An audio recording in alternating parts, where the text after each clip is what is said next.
तर न्यूज मध्ये ऐकलं असेल आता काय झालं एका मुलीसोबत, ऐकलं ना सगळ्यांनी? तर आपण सेल्फ डिफेन्स शिकणार आहोत. सेल्फ डिफेन्स म्हणजे काय?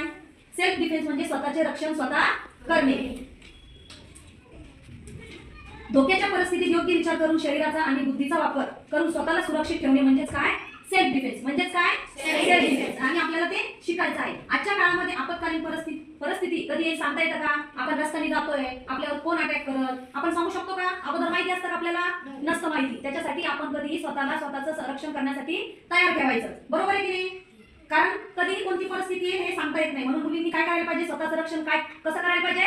स्वतः करता आलं पाहिजे. आता मी तुम्हाला छोटेसे बेसिक नियम सांगते. काय सांगणार आहे? बेसिक नियम सांगणार आहे. मग तुम्ही काय करायचं? जर एखाद्या वेळेस असा प्रसंग आला, तुम्ही एकटे जाता आणि तुम्हाला एखाद्या वेळेस कोणी पकडलं, तर सगळ्यात अगोदर तुम्ही काय करणार? ओरडणार. काय करणार? ओरडणार. त्याच्यानंतर काय करणार? आपण कधीही रस्त्याने चालतोय आणि आपल्याला असं वाटतंय की कोणीतरी बाबा वाईट नजरेने बघताय किंवा त्याचा हेतू चुकीचा आहे, तर आपण काय करायचं? त्याच्यापासून थोडंसं काय करायचंय? अंतर ठेवायचंय. आणि परिस्थिती कशी ओळखता येईल हे तुम्हाला कळायला पाहिजे की बाबा समोरचा माणूस कसा आहे, चांगला आहे की वाईट आहे. नाही तर चॉकलेट दिलं की लगेच चलायचं, ओळख असं नसो, असं करायचं का? नाही. काही काही ठिकाणी ओळखीचे असतात पण लोकांची नियत चांगली असते का?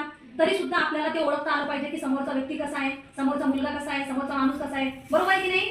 ते ओळखता आलं पाहिजे. मग सगळ्यात अगोदर काय करायचं? जर तुम्हाला पकडलं तर आली पाहिजे. त्याच्यानंतर जे हात पकडलेले तो हात तुम्हाला काढून घेता आला पाहिजे. हे आपण सगळे शिकणार आहोत. मग तुम्हाला मागून पकडल्यावर तुम्ही कसं स्वतःला सोडणार? मग समोरून जर तुमच्यावर अचानक हल्ला झाला तर मग तुम्ही स्वतःला कसं सोडून घेणार? बरोबर आहे की नाही? ही सगळी माहिती मी आज तुम्हाला सर्वांना काय करणार आहे? देणार आहे. आणि सगळ्यात अगोदर मी तुम्हाला मागच्या हेल्पलाईन नंबर शिकवले होते की नाही? मग वुमन हेल्पलाईन नंबर तुम्हाला काय करायचा आहे? तो पाठ करायचा आहे. एखाद्या वेळेस तुम्हाला जर मोबाईल भेटला तर तुम्ही त्याच्यावरून संकटाच्या वेळी काय वुमन हेल्पलाईन मध्ये काय करू शकता? कॉल करू शकता.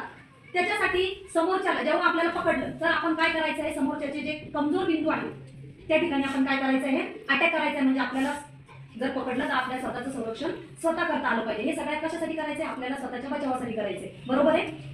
डोळे हे कमजोर जागा आहे, नाक आहे, मान आहे, गुडघा आहे की नाही? जी प्राणी माहिती तुम्हाला हे काय असतात? कमजोर पार्ट असतात. बरोबर आहे ना? ते स्वतःला वाचवण्यासाठी त्याचा काय करायचा आहे? तुम्हाला वापर करायचा आहे. आता मी जे सांगितलं ते तुम्हाला कळालं सगळ्यांना? कळालं का? कळालं नक्की? ठीक आहे. तर आता आपण ते करून बघू. मी तुम्हाला अगोदर करून दाखवते, नंतर तुम्ही तसं करायचंय ना?